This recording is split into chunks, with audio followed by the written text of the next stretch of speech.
Hi guys, Bran here and welcome to another Xenomorph focused video. If you guys are not aware, today along with the Tokyo Ghoul release, we also have the big Xenomorph changes coming through, and that was a whole saga that is finally coming to rest today. So let's talk about what's gone, what's still here, how these changes are going to be effective or not effective for you guys who are Xenomorph names out there. So yeah, let's go ahead and get into this. Let's not waste any of your time. First off, you've been living under a rock and you remember that Xenomorph was going to be knocked down to the bottom 10 with those awful heat dissipation changes, essentially buffing flame turrets to the sky. Those have all been reverted. Those do not make it live. That has already been confirmed by behavior. Therefore, it is not in these notes at all. So if you guys don't see that, that's a good thing. The flame turret changes are gone, which is a lifesaver for this character. So wahoo, yippee, we won. Our first change that it is going through, however, is that the Xenomorph tail attack charge time is increasing to 0.3 seconds from 0.2 seconds. This is much better than what it was on the PTB, where it was bugged and it was doing 0.75 charge windup, but this is still longer than it is on live at the 0.2. Not to start this off on a negative note, but this is also bugged on live as well. I've been testing this all morning. For some reason, the tail attack charge time is actually 0.35, which was the quote-unquote original time on the PTB that wasn't functioning. It's still bugged on live, but it's only 0.5 seconds worse. I'll be playing the footage somewhere up here above me probably, or down to the left there. But yeah, for some reason it's turning up as 0.35. I don't know why. I know behavior has kind of kept their finger on the pulse when it comes to the Xenomorph community. Thankfully, I appreciate that so much when it comes to our reactions and analysis of the changes. So if you guys catch this, yeah, the tail attack windup is not accurate. Still, it's not as bad as it was on the PTB, but it's still not accurate. So hopefully you guys can take a look at that and see why it's slightly longer and fix that pretty please. In addition to this, the tail attack charge time volume is louder for survivors. So both of these top changes are meant to make Xenomorph more fun to face, because that's a huge complaint while facing the Xenomorph, is that they are very unfun to face. So both the audio queue and the charge time have been increased. The audio queue increase has been something that I've personally asked for since the character is released. That way survivors have a little bit more of a tell that something's about to happen. So that did go through, thankfully. And finally, we get to some amazing, great news, because the rest of these changes are absolutely amazing. The next was that they decreased the successful tail attack cooldown to 2.7 seconds on a successful hit, and it used to be 3 seconds. Yeah, it used to be kind of goofy, because when you would hit somebody with a tail attack, you'd almost get punished over M1ing because the cooldown was actually longer, which made no sense. But now I'm happy to report that these are synonymous, and I did test this, and you can see that up above. They are both the same time, which is very, very awesome. So now you'll be further incentivized to go for tail attacks over M1s, which is what you should be doing with any character whose primary power is their power attack and not their basic attack. I'm glad the Xenomorph is more in line with those characters now. This next one is so huge. Now you get a decreased missed tail attack cooldown to 2.5 seconds when it used to be 3. Yeah, so now when you whiff, you don't have as long of a cooldown than as if you had successfully hit somebody. Now it's even less than even if you hit someone. Now it's 2.5 seconds. And this is going to be really helpful for you dealing with turrets, because turrets, often if you don't spot them right away, you'll have to tail attack them last second over lunging at them because you just didn't know where they were. And now that cooldown would be less. And I am very, very, very happy to report Secret Agent Bran was on the case all morning today. I am happy to report that this also works on the environment. It also seems oddly that like the environment seems like it recovers slightly quicker, but I could be just like off by a little bit of frames because it's just human error and testing. But it seems like this works on the environment as well. This is something I really tried to hammer home during all of those changes, especially when they first implemented the idea that we're going to be having a whiff cooldown, that the environment didn't work. Like when you would hit the wall or an object or something, the whiff cooldown didn't work. And a lot of people just assumed that this was not a bug and intended that they only wanted the tail attack miss to only count on full whiffs where you don't hit anything. I assumed it was a bug and that this was not intended. And it seems that I was correct in that, because now on live, this counts off of objects as well, which is game changing. This is absolutely game changing. I know it's only a 0.5 second increase to your cooldown, or decrease to your cooldown rather, but like the environment and its collision is enemy number one, numero uno for the Xenomorph, because you are a character that almost more than most characters in DBD have to weave in and around the environment to use your attack correctly. So a lot of the time you're going to be getting bonked off of objects, even though if you aim directly at a survivor, sometimes you'll clip the wall just by like a little millimeter and it'll cancel your whole attack, which feels terrible. But now you'll recover quicker from that, which is excellent. And also, I want to say this, it's also possible this wasn't on purpose. This is kind of like an oopsie, please keep the oopsie if this is by accident, because this is a huge quality of life buff to the character, which is great and fantastic. Furthermore, we get to keep one of our quality of life changes from the PTB, but we also get another one removed, and we'll talk about that real quick. The increased killer instinct range when exiting a tunnel is now 16 meters when it used to be 12. So now your killer instinct range matches your footstep aura range. That used to be that your footstep aura range was 16 and your killer instinct was only 12, but now your killer instinct range when you exit a tunnel is going to be same. It's going to match that at 16 meters. This is going to be helping a lot with people that get disoriented when they come out of control stations, as the killer instinct will last or go even further, rather, which allows you to help, you know, catch rats and that sort of thing, but also get a better idea of where people are further away. This also buffs the indirectly the crew headset add-on, which increases the footfalls for detection inside the tunnels by 6 meters, so upping that to 22. So the previous gameplay loop that you used to do with the 16 meters and 12 meters respectively is that if you hopped out of a control station and you didn't get killer instinct, but you saw footsteps, that means that the person moved further away from where the control station was. Now that those are the same, that's kind of gone in base kit, but if you run crew headset, you get this effect all over again, except with better range for both of these. So it's pretty good. So crew headset kind of got indirectly became more useful as a result, but I will be redoing the add-on tier list and all that stuff after I test more today on stream at twitch.tv/TheMrHeadache, probably going live right after this video releases. So yeah. Now, the other thing that you might be noticing is missing here is the tunnel exit speed that got buffed during the PTB. That is unfortunately gone. You used to crawl out of control stations at like Mach speed on the PTB, and a lot of people really love that change, but unfortunately it was really buggy and janky. I especially had this issue, I don't know if it was a bug or what, where I would come out of the control station and my head would be looking like straight up. My camera would be locked straight up into the sky, and I'd have to pull it back down every single time I came out of a control station. And in general, even if you weren't experiencing that bug, the animation looked incredibly buggy and janky. It literally looked like you were speed hacking because like the animation was clearly not meant to be going that fast. So I think for that reason, Behavior decided to roll that back. Hopefully they'll revisit this at a different point and look at it and try to see if they can make it look cleaner or fix whatever bug that was with the camera lock when you come out of the control station. But for now, that has been removed. That is a very nice change and makes other add-ons like Parker's Headband retrospectively like a little bit better to use. So I wouldn't give up on that if Behavior catches wind of this video. That is still a good idea, but I understand that it may have been buggy or too janky looking. But if you can ease out those issues, it's still a very nice quality of life change. And this finally is probably the biggest quality of life change to come through with these quality of life changes. It is amazing, lovely, and awesome. This change is that they increased the amount of fire required to burn the Xenomorph out of crawler mode to 125 charges when it was formerly 100. Why is this a huge deal? If you didn't know, Xenomorph is kind of a very add-on dependent killer. You usually have to run a add-on like Emergency Helmet, which increases your charges from 100 to 135. That way you have the option to lunge at flame turrets instead of tail attacking in order to break them, to save time, to not incur the miss speed cooldown, and continue playing as is. I am happy to report, and I will put the footage up there, that you no longer need any flame turret add-ons to launch and break turrets anymore. That's right. With your base kit charges, you can now use your basic attack lunge to break flame turrets.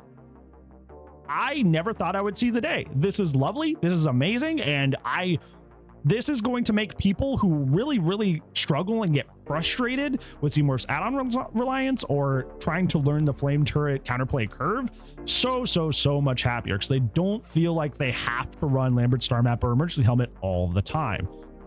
Now, as we'll say, this comes with a caveat, is that you just barely have enough time to do this. So if you're going to be going for a lunge on a flame turret without Emergency Helmet, do it when you know exactly where the flame turret is. If you're in a situation where you discover a flame turret and it takes you like half a second to orient yourself and figure out where it is, you're probably going to lose your power. It is that close. It is that close. Like if you're even down on your reaction time by like half a second, you're going to lose your power. So I would be a little cautious about doing this, but it is possible. If you're somebody that's already used to dealing with turret counterplay, yeah, this change is amazing for you. If you're somebody who is kind of like, oh, I'm not quite there yet, I don't even main Xenomorph, I haven't mastered the character, at least I haven't mastered the flame turret counterplay fully yet, you can still run emergency helmet. Emergency helmet is down at 15% now from 35, which sounds like a crazy nerf, but this gives you that little extra that little extra half second to kind of orient yourself and go, oh, what's happening, and then break it. So emergency helmet now is more of a helper for people who are still learning the turret counterplay and can be taken off by people who already know the turret counterplay. Look at that, encouraging people to learn the skill curve of a character and get rewarded for being skillful with the character. Who would have thunk? That's almost like that's like good design or something. That's crazy. Whoa. Finally, like I said, I will be revisiting all of these add-ons in like a longer add-on video. Obviously, the add-on video that I just made like a month or two ago is already outdated because they just made a bunch of changes to these. So I will be making a full dedicated add-on video again for the 2025 edition of this character. And honestly, with the state that they're in, they probably don't need to adjust them ever again. So hopefully this is just the way the character stays for a very, very long time. But I will give you my impressions of these add-ons. If you want to see me testing these add-ons live, go over to twitch.tv/TheMrHeadache right after this video, so you can see me trying to see what these are now. So Drinking Bird add-on only increases the duration of Killer Instinct after exiting a tunnel by 3 seconds. It's only up by 1 second. This add-on is essentially the same. I can't imagine it changing spots at all on the tier list because it's just a very, very, very, very minor buff. Ash's Innards now increases the remote flame turret timer when destroyed by the Xenomorph to 15 seconds instead of 10 seconds. Once again, 5 seconds in DBD time is not a wealth of time, really. 5 seconds doesn't mean a whole lot in DBD, so this is relatively going to be in the same spot. It's slightly more helpful, but it's not that crazy. Light One is an interesting one because Light One now increases the downtime of remote flame turrets after exiting a tunnel by 3 seconds. This is that little when you come out of the tunnel and they're like sparking, but they can't do anything right away. This one is infamously one of Xenomorph's more terrible add-ons, but this might have a little bit of help now that you have like that base kit extra charges in your base kit now from 100 to 125 because you don't have to run Lambert Star Map and emergency helmet. So what you can do is you kind of run this funny little combo of like cereal rations and this. So you can, in the tunnels, see where the turrets are placed, come out, and they're down for a whole 3 seconds, so you can approach them very close and swing at them. And even if they come on, you have so much base kit charges now that there's no way you're getting broken out of that if they put it even remotely near a control station. So there's actually kind of like a very new unique combo that you could run with this. We're gonna test it more out today, like I said, but like there's actually might be something to this add-on now. It's pretty cool. This next one is the funny one because this is probably the Xenomorph's worst add-on formerly. Molted Skin now causes survivors to deploy remote flame turrets to become exhausted for 30 seconds instead of 3 seconds. The problem with this add-on before is if you placed a turret down, you were most likely doing this far away from the Xenomorph, so obviously those 3 seconds would pass so quickly that you would never, ever see value from this. But now that they're placed for 30 seconds, especially at like the beginning of the match where you're already in the tunnel and, you know, hunting somebody down right away and popping right up on them, they're likely going to be exhausted by the time that you find them. So you will probably actually get value of this, at least as an early game add-on. I don't know how much it will work throughout the rest of the game, especially if they realize you have it. But like I said, we're going to test that today, but this definitely makes this add-on more helpful. I will say, between these two, Light Wand and Molted Skin, they're both at least C tier now. There's no more D tier add-ons for Xenomorph. Like they might be even better based on my testing today, but like they don't have bad add-ons. They just have mediocre or good add-ons. Like they don't have stuff you should never ever run anymore, which is pretty cool. Harpoon gun is also one that looks fairly promising after these changes. This now causes survivors further than 16 meters, but when it used to be 24 meters, revealed after hitting a survivor within 30 seconds, not 10, 30 seconds of exiting a tunnel. Not only is the activation state far more nice on Harpoon guns, far more lenient because you have 30 full seconds to find and hit somebody after exiting a tunnel, but now you get even more info because it's people further than 16 meters. So people within 24 meters could, not get affected by this, but now that area shrunk even further, so the area at which the effect happens is far larger. This add-on might go up into like B tier maybe. Once again, we're gonna test this today, but like kind of the issue with Harpoon gun was that the activation state was very, very, very, very tight, and the range was not enough that like you could really do a whole lot about it, because it's like, okay, well, if you hear somebody like 10 years away from you, 3 to 5 business days from you. That's cool that you got that info, but can you really act on it? You know, but now you could get somebody as close as like 16 meters that you could definitely act on that. So this might be a very, very good info add-on for the character. And like we had mentioned earlier, emergency helmet has unfortunately been nerfed down to 15% from 35%. But like I said, the base kit changes, the base kit charges are now 125, which is almost what old emergency helmet was, which was 135.